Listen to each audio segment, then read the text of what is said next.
Hello hi. അപ്പോൾ ഇന്നൊരു evening സ്നാക്സുമായിട്ടാണ് വരുന്നത്.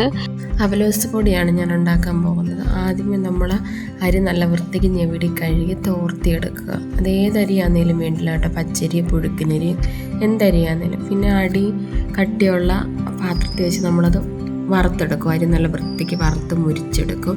എടുത്തതിന് ശേഷം ഞാൻ അതിനകത്ത് ചേർക്കാൻ പോകുന്ന പറഞ്ഞാൽ തേങ്ങ ശർക്കര കേട്ടോ.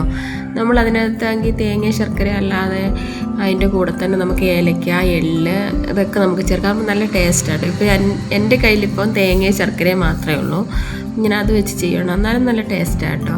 നമ്മൾ ആ അരി പിന്നെ വറുത്ത് തണുത്തതിന് ശേഷം മിക്സിയിലിട്ട് പൊടിച്ചിടും. നല്ല വൃത്തിക്ക് അങ്ങ് പൊടിച്ചങ്ങ് എടുക്കേണ്ട, ഒരുമാതിരി നല്ല വൃത്തിക്ക് പൊടിച്ചെടുത്തിട്ട് ഞാനാണെങ്കിൽ പൊടിച്ചെടുത്ത അരിക്കകത്തോട് തന്നെ അരിപ്പൊടിക്കകത്ത് തന്നെ തേങ്ങയും ശർക്കര ഇടുക കേട്ടോ. ചിലരാണെങ്കിൽ പൊടിച്ചെടുത്ത് മാറ്റി വെച്ചതിന് ശേഷം തേങ്ങയും ശർക്കരയും കൂടെ ഇങ്ങനെ ഇളക്കിയെടുക്കും. ഇത് ഞാനാണെങ്കിൽ ആ പൊടിക്കകത്ത് തന്നെ ശർക്കരയും തേങ്ങയും കൂടി ഇട്ട് ഒന്ന് ക്രഷ് ചെയ്തെടുക്കും കേട്ടോ.